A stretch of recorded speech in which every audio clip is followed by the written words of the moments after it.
인사하겠습니다. 사랑합니다. 축복합니다. 우리 어린이를 축복합니다. 우리 어린이를 향해서 어린이를 축복합니다. 어린이를 축복합니다. 제목을 따라하겠습니다. 어떤 믿음으로 키워야 할까요? 자, 어린이라고 하는 이 단어는 존칭입니다. 젊은이, 늙은이. 근데 어린이라고 하는 애들에 대한 존칭이 없었어요. 그래서 방정환 선생님께서 우리 어린 사람들에게 뭐라고 부를까? 젊은이, 늙은이, 그래서 어린이라고 존칭을 해야 되겠다. 그래서 이게 존칭입니다. 근데 이런 존칭을 하기 전에는 우리 어린 여러분들은 인구수에도 들지도 않았고 아주 사람 취급을 못 받았어요. 한마디로 말하면. 그런데 그래서 이제 우리 지금 이제 어르신 나이들 보면은 나이가 막 몇 년씩 이렇게 줄어드는 분들도 계십니다. 이게 왜 그러냐면은 저도 이제 같이 있는 우리 동기 분들 가운데 제가 또 아는 분들 중에 이런 분이 계세요. 이제 출생신고를 하면은 보통 많이 죽었기 때문에 나오면 이제 한 1년이나 2년쯤 지나고 나면 이제 그때서 출생신고를 합니다. 그게 나이가 줄어들죠. 출생신고를 하는데.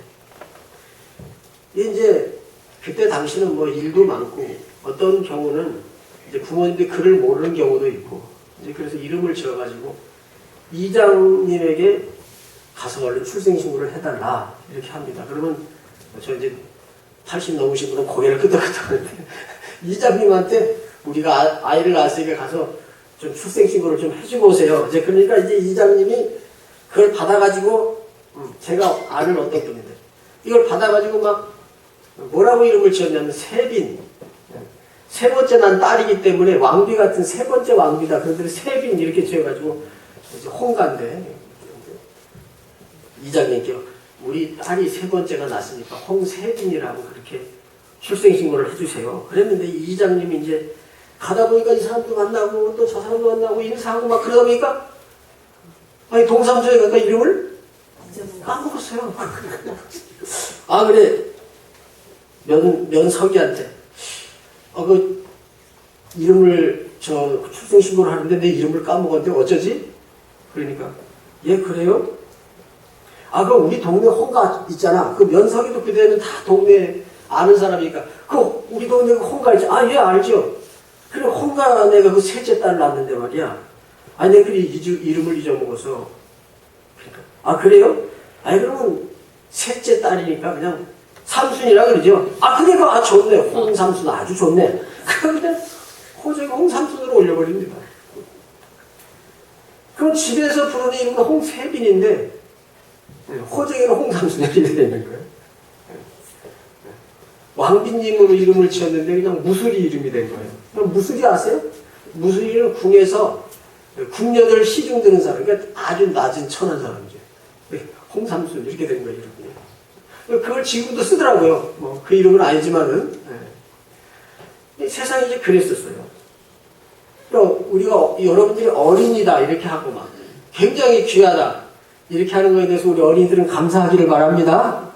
지금 여러분 아프리카에 같은데 TV에 보면은 7살인데 5살인데 부모님이 없고 3살짜리 애하고 생계를 책임지고 막 그런 TV 보셨죠? 어린이 여러분 봤어요? 안 봤어요? 봤어요. 여러분 지금 이제 6학년이잖아. 6학년이면 13살? 네. 13살인데도 부모님이 다 돌봐주고 또 간사님들이 맛있는 것도 사주고 오늘 어린이 주일에서 뭐 선물을 하나 했더니 요새 아이들 뭐 선물 그만큼 풍성하다는 거죠. 마땅히 사줄 게 만만치 않아요. 그래서 맛있는 거 사주겠대요. 그렇게 하라 그랬어요. 오늘 맛있는 거 사준다. 오늘 사줄지 모르겠어. 목사님이 이렇게 하여튼 사주라 그랬어요. 교회 교육비로 사줄 테니까 맛있게 드세요. 왜냐하면 하나님께서 우리 교회를 세우시고 어린이를 귀히 여기셨거든요. 이제 교회 어른들이 이렇게 헌금을 하면 그게 하나님 앞에 드려지는 거라서 하나님이 원하시는 거, 우리 어린이들 잘 대접하는 것도 원하시는 거니까 그런 일에 사용하는 것을 하나님께서 기뻐하실 줄 믿습니다. 그러니까 이게 어린이라고 하는 존칭을 참 한 지가 얼마 안 됐어요. 그러니까 우리 지금 이제 할아버지, 여기 이제 같이 앉으신 할아버지 할머니들은 어렸을 때 엄청나게 고생했어요. 학교도 잘 못 갔어요. 어떤 데는 돈이 없어서 못 가기도 하고. 그래서 목사님의 아버님은 딸을 낳아가지고, 딸을 낳았으니까 군대를 갈 수가 없어서 군대를 기피하다가 딸만 데리고, 하여튼 뭐 여러 사정이 있어요. 딸만 데리고 군대를 기피하다가 헌병이 들이닥쳐가지고 딸 데리고 군대 갔대요. 그래가지고 군대에 가서 딸하고 같이 군생활을 했다 그래요. 어떻게 했는지 잘 모르겠습니다. 요즘에. 그런 시대가 여러분이 지금 이렇게 사는 이 시대, 지금 앉아있는 어른하고 똑같은 시대에 살고 있어요. 그럼 우리가 이렇게 부유하게 산 거에 대해서 감사하세요? 어린이 여러분, 감사하세요? 우리 어른들도 감사해야 될 줄 믿습니다. 그래서 오늘은 이 시대, 이 시대와 이 시대 속에서 또 어떻게 하나님께서 우리에게 어린이들을 양육하라고 이렇게 말씀하시는가, 이런 말씀을 뇌과학적인 측면이 조금 이렇게 해서 첨부해서 같이 말씀을 드리겠습니다. 지금 이제 세계적인 전쟁, 인공지능, 4차 산업혁명, 이런 시대가 도래해가지고 굉장히 세계가 혼란합니다. 그런 혼란은요, 얼마 전까지만 해도 공산주의, 민주주의, 그럼 공산주의는 공산주의를 향해서만 가면 되고 민주주의는 민주주의를 향해서만 가면 됐어요. 근데 지금은요, 한 방향, 한 목표로 가는 시대에서 동시에 여러 방향으로 가는 시대가 돼요. 이걸 다극화 시대라고 그러는데, 다극화라는 거는 민주주의가 민주주의만 못하는 거예요. 안 되는 거예요, 그거 갖고. 왜냐하면 세계가 너무 다양해져가지고 한 방향으로 갈 수가 없어요. 공산주의도 그래, 아무리 독재를 하려고 해도 지금 그 한 방향으로만 못 가요. 이걸 다극화 시대라고 해요. 그래가지고 방향이 그냥 여러 방향으로 동시에 가야 되는 그런 시대가 됐어요. 그러면 얼마나 혼란하고 갈 길을 못 잡고 그런 세상이 됐는지 몰라요. 그러니까 요즘 전쟁은 옛날 전쟁 막 군사력만 갖고 그냥 가서 막 다 죽이고 멸망시키고 그러면 됐는데, 지금의 전쟁이라고 하는 것은 옛날과 달라서 군사적인 전쟁일 뿐 아니라 에너지 전쟁, 경제 전쟁, 민족 갈등, 영토 갈등, 대리전, 막 이런 아주 복잡한 전쟁을 하고 있습니다. 또 전쟁의 형태도 무력전이 있지만은 사이버전도 있고요, 경제 제재 전쟁도 있고, 에너지 통제가 있고, 여론 전쟁, 아주 그냥 전쟁도 지금은 옛날과 다른 양상의 전쟁을 하고 있는 거예요. 그러니까 과거에는 한번 전쟁이 나라끼리부터 터지면 크게 터졌는데, 이런 전쟁이 여러 곳에서 동시다발적으로 이제 전쟁이 있고, 지금 자꾸 우리가 전쟁 끝나자고 이제 기도하고 있습니다만, 사실은 이제 지금 현재로 볼 때는 이제 전쟁을 우리가 상시화된 시대에 살고 있는 거예요. 그러니까 옛날같이 막 완전히 큰 전쟁이 많지 않지만, 지금도 이란 같은 데를 보세요. 그렇게 많은 폭탄과 폭격을 부었는데도 옛날 같으면요, 수십만이 죽었어야 되는데, 그렇지 않고 사람은 많이 죽지 않았잖아요. 시설, 군부대, 이런, 하여튼 정밀하게 이렇게 전쟁을 하는 그런 시대가 왔어요. 참, 근데 이제 이렇게 전쟁이 끝나는 시대가 아니라 전쟁이 상시화된 시대이기 때문에, 참 우리나라 같이 남북이 수십 년간 대치하면서 전쟁을 준비한 우리나라 같은 데는 정말 기도 많이 해야 됩니다. 이거 우리나라 같아서 전쟁이 터지면 인구 밀도도 너무 높은 데다가 무기도 어마어마하게 만들어놨기 때문에 우리나라 같은 데서 전쟁이 나면 정말 큰일 납니다. 피해가 너무 막심합니다. 외국의 전쟁과 좀 다른 양상이 있죠. 사실 우리가 K방산이 이렇게 지금 세계적으로 막 인기가 있는 건, 다른 나라 다 평화로워가지고 그런 거 안 할 때 우리는 그냥 북한하고 그냥 이건 북한을 내서 나라를 짓게 된다 그래가지고 그냥 막 무기를 계속 만들고, 북한도 무기 계속 만들고, 그러다 보니까 지금 전쟁을 안 하던 시대에서 갑자기 전쟁하는 시대가 오니까 우리나라에 지금 무기 생산에 대한 인기가 이렇게 좋게 된 나라가 됐습니다. 아무튼 우리가 이런 시대에 역사의 중심 하나님 앞에 이제 기도해야 되는데 이렇게 복잡하고 불안정한 시대를 살아가는 우리 어린이들, 제가 이제 어린이들이 이렇게 부유하게 사는 것에 대해서 감사해야 된다는데 사실은 굉장히 우리 어린이들이 복잡한 시대에 살고 있어요. 그래서 겉모습으로 볼 때는 부유하고 겉모습을 볼 때는 굉장히 행복한 것 같은데 사실은 아주 복잡하고 아주 불안정한 어린 시절을 지금 보내고 있는 겁니다. 짧은 시간 이걸 다 논할 수는 없지만은 기본 원리를 중심으로 말씀과 함께 말씀을 증거하기로 원합니다. 자, 옛날 아이들은 흙에서 자랐기 때문에 좀 강했고 요즘 아이들은 너무 깨끗하게 자라서 약하다. 이제 그런 말이 있습니다. 이 말은 아주 전부 맞는 건 아니지만은 참고해야 될 게 있습니다. 왜냐하면 뇌과학, 근데 요즘은 뇌과학이 굉장히 발달했습니다. 그래서 우리가 모르던 그 뇌에 대한 그 분석이 굉장히 활발하게 이루어지고 있고요. 그래서 옛날에 막 흙을 만지고 막 어떤 때는 그냥 배설을 해가지고 막 그거하고 같이 흙하고 막 그냥 해가지고 막 몸에 묻히고 막 이러고 그러다 보니까 면역력이 강해졌죠. 면역력이 강해졌고. 근데 지금은 막 아이들 막 나면 막 깨끗하게 막 청소 막 싹 해가지고 막 조금도 안 묻히고 막 묻으면 닦고 막 이래가지고. 목사님이 초등학교 갈 때는 막 코가 결국 여기가 그냥 반질반질되고 그냥 그래가지고 초등학교 갈 때 여기다 하얀 손수건을 딱 이렇게 꽂고 갔어요. 여기다 닦지 말고 여기로 닦으라고. 그래도 그냥 이렇게 닦는 게 그냥 습관 돼가지고. 그랬는데 그렇게 살다 보니까 좀 면역력도 많고 그랬어요. 그런데 요즘에 어린이들은 얼마나 깨끗하게 자라요. 깨끗하게. 이 과학이라고 말하면 목사님 왜 성경 진리를 놓고 과학을 이야기합니까? 이렇게 말할지 모르지만 과학적인 사실들은 어떤 가설을 세워서 검증이 가능한 것을 여러 번 검증해가지고 이렇게 한 일이기 때문에 이 과학을 무시하고 우리가 신앙생활한다. 그럼 그건 광신으로 가는 겁니다. 과학이나 상식을 무시하고 신앙생활한다. 그거는 광신이 되는 거예요. 광신. 그러면 어떻게 되냐? 과학이나 상식을 인정하는데 신앙은 그것을 초월하는 것들도 있는 줄 믿기를 바랍니다. 다 초월하는 게 아니에요. 그런 과학적인 사실이나 상식이 있지만은 그럼에도 불구하고 하나님은 과학과 상식을 창조하신 분이기 때문에 믿음의 사람에게는 어떨 때는 그걸 초월하게 하시고 넘어가게 하십니다. 그러니까 우리가 하나님을 믿고 사는 겁니다. 물론 과학과 상식 속에서 삽니다. 너무 많이 초월해도 안 되는 거예요. 그러나 분명한 것은 신앙의 영역은 이 세상의 과학을 초월합니다. 자, 근데 오늘은 그 뇌과학 쪽에서 특별히 스마트폰과 이런 부분들을 조금 한번 살펴보려고 해요. 자, 스마트폰 화면 속에서 지금 이제 우리 자라는 세대가 됐습니다. 어려서부터 그냥 스마트폰. 지금 애기들도 다 스마트폰 그런데 과거에는 자연 속에서 자랐죠. 흙하고 같이 자랐고 속도가 느렸고요. 변화가 완만했습니다.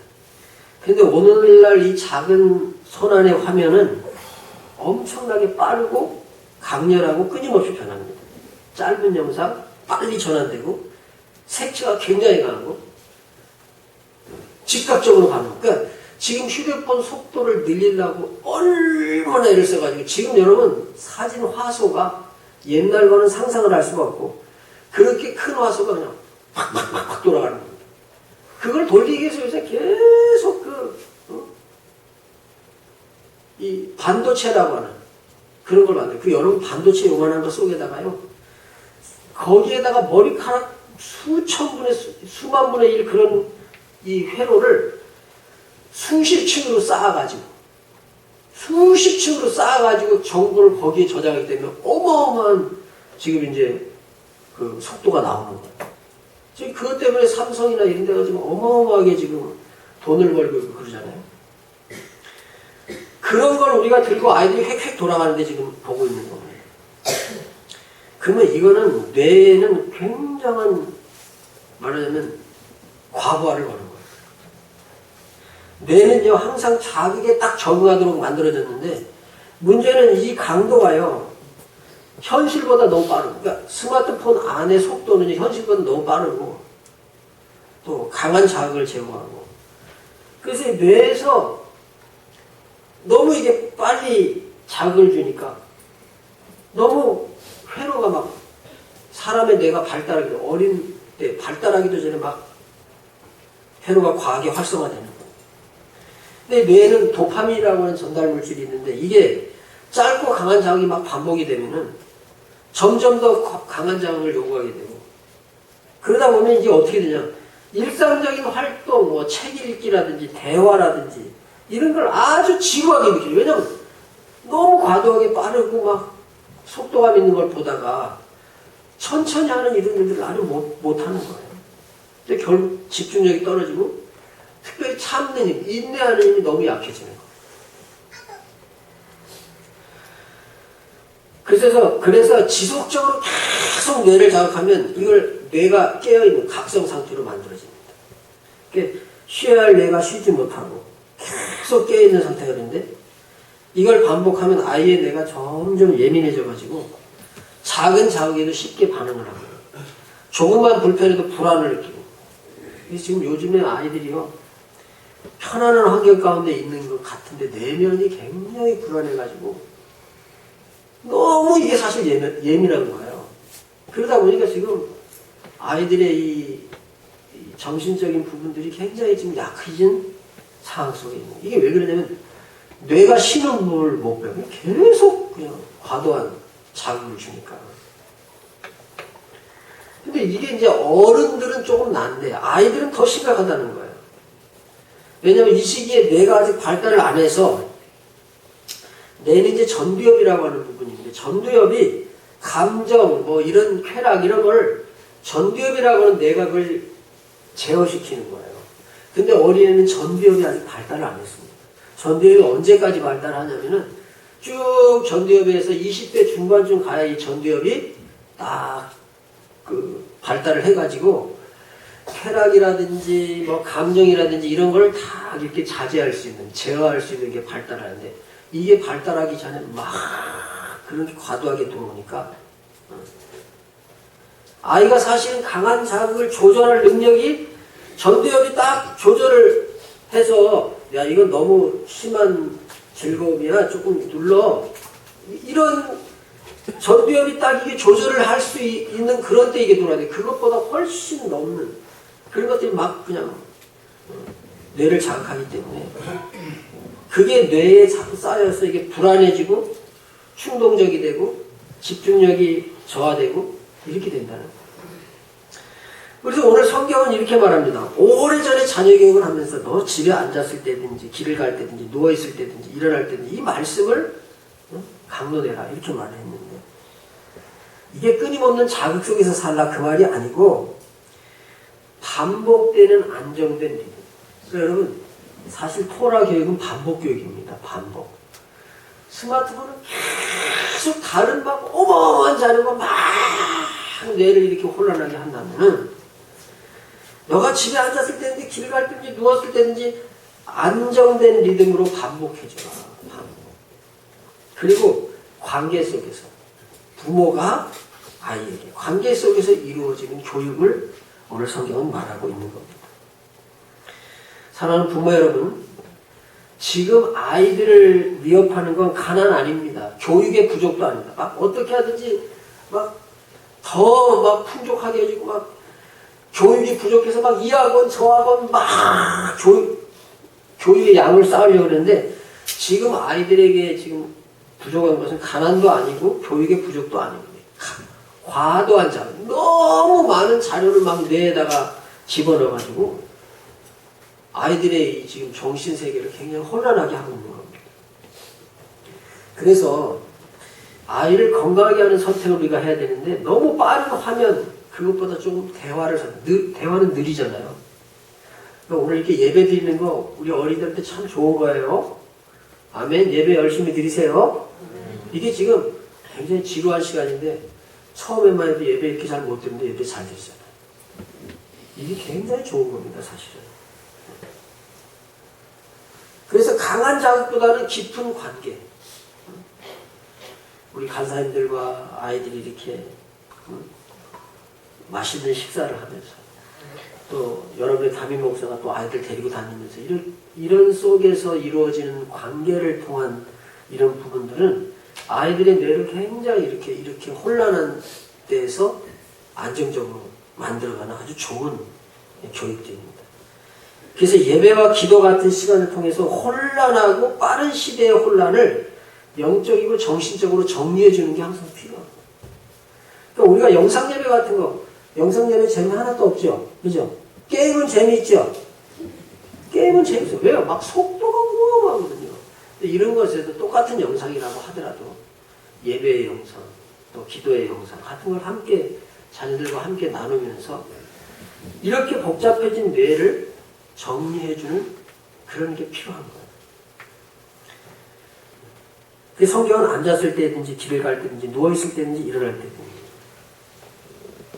반복해서 토라가 반복이에요. 여러분 우리는 없지만 이스라엘에 가면 문에다가 이렇게 붙이는 율법도 있고요. 소매에다가 하는 율법도 있고요. 여기에다가 붙이는 것도 있어요. 그래서 그걸 계속 반복하는 거예요. 그러니까 이게 우리는 유대인이 아니기 때문에 이런 환경이 안 돼 있어서 참 저도 우리 자녀들을 말씀으로 양육하는 게 굉장히 쉬운 일이 아니더라고요. 그런데 성경은 삶을 뭐 아주 복잡한 말씀이 아니라 단순하지만 하나님의 말씀을 자꾸만 반복해라. 반복해서 예배드려요. 그러니까 주일마다 예배드리는 거 좋은 일입니다. 굉장히 좋은 일이에요. 열심히 예배드리세요. 이렇게 예배를 드린다고 하는 게 굉장히 중요한 사실은 교육의 방법 중에 하나입니다. 근데 여러분 시간이 적고 우리의 능력이 부족해도 우리가 신앙생활하는데 누가 도와주세요? 성령께서 도와주세요. 그래서 사실은 학교 교육과 교회 교육은요 시간으로도 비교가 안 되고요 교육의 질에 있어서도 비교가 안 됩니다. 왜냐하면 학교 선생님들은 4년 동안 학교에서 전공을 하고 그리고 다 실습해가지고 경험도 하고 교육을 전문적으로 해가지고 어떻게 아이들을 교육해야 돼 그런 거 다 방법 가르쳐주고 그래가지고 하는데 교회 교육은 그게 없거든요. 상대가 안 되죠.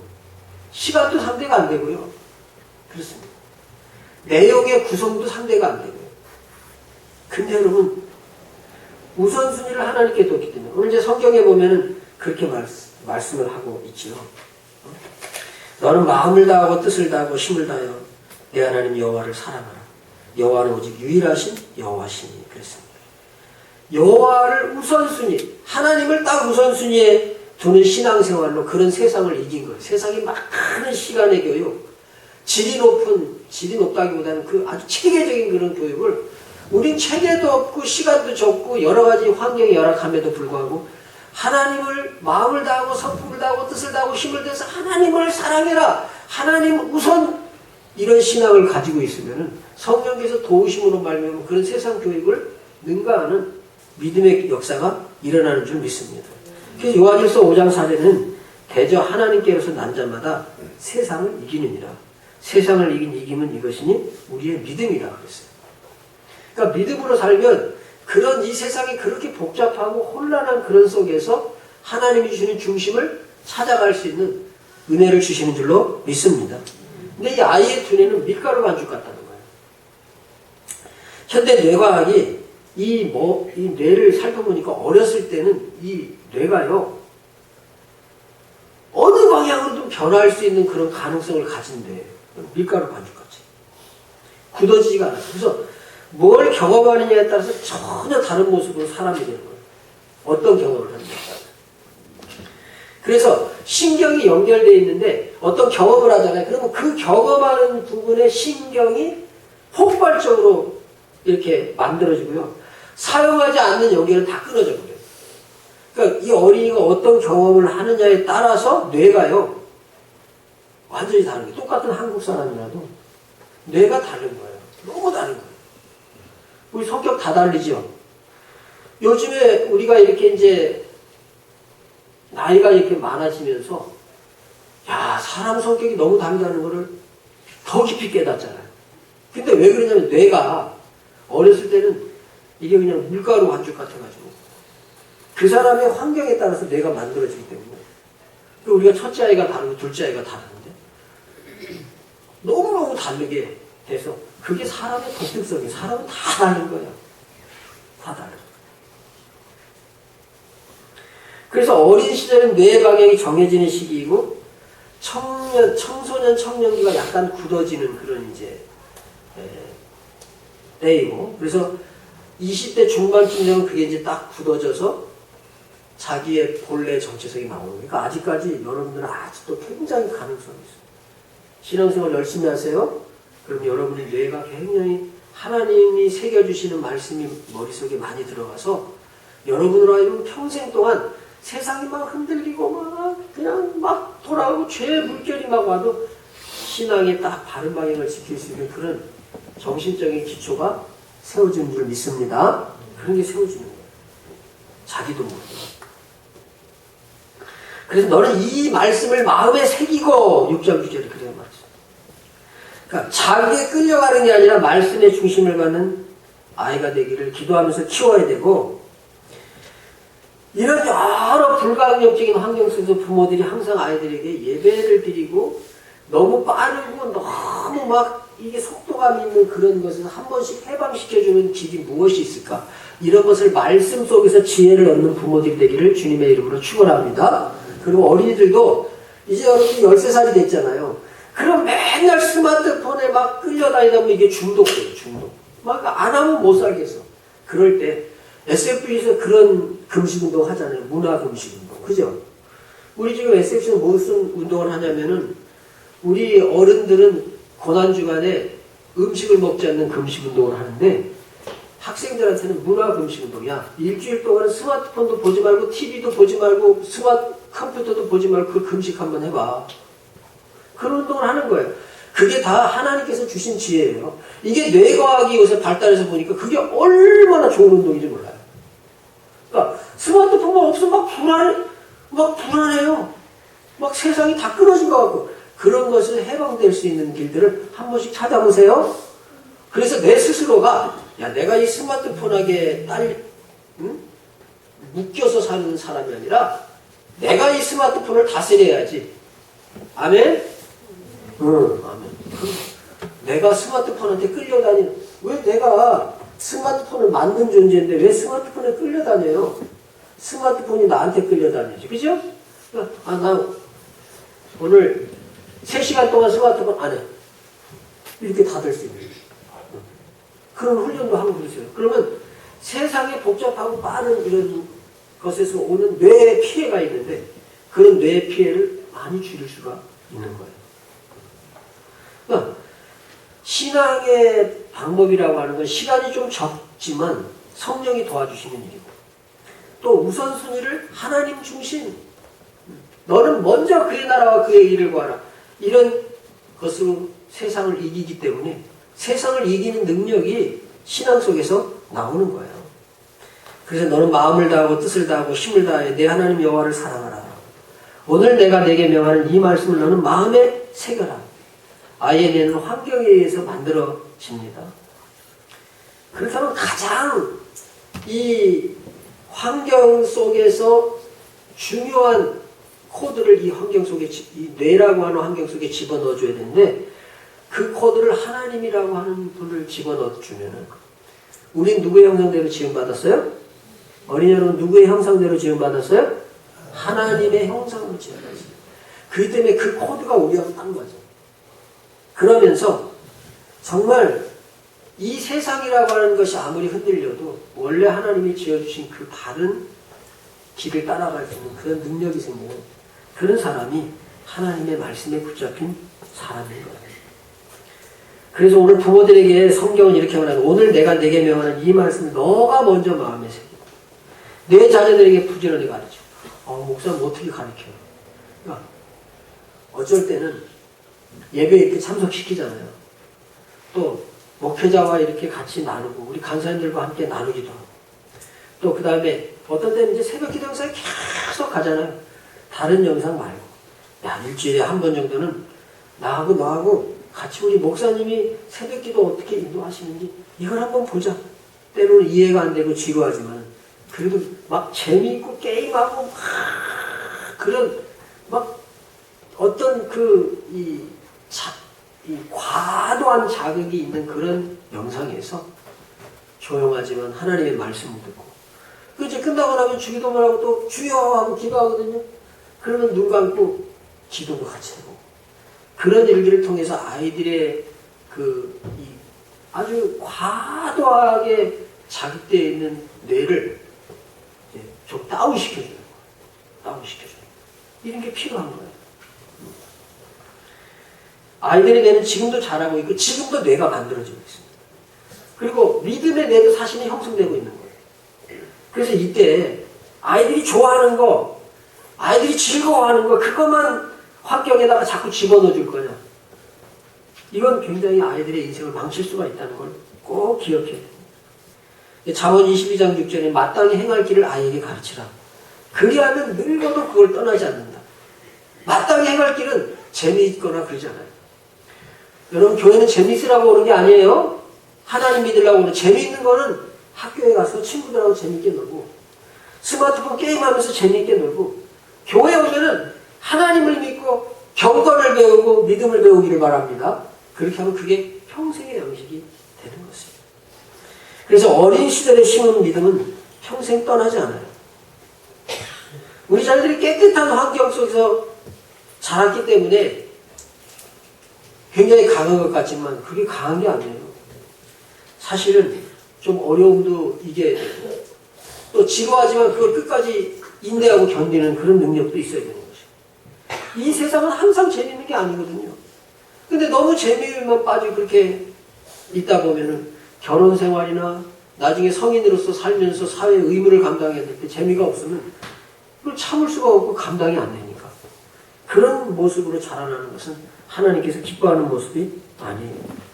그래서 이 험한 세대 속에서 흔들리는 세대가 아니라 하나님의 말씀에 붙잡혀서 말씀의 그 은혜가 임함으로 말미암아 그것이 우리의 삶을 든든히 뒷받침하고 이 세상을 능히 이기는 그런 복된 어린이들이 되고, 또 그렇게 교육하고 손자들을 향하여 그런 것들을 좀 이렇게 어떻게든지 심을 수 있는 그런 복된 하나님의 사람들이 다 되시기를 주님의 이름으로 축원합니다.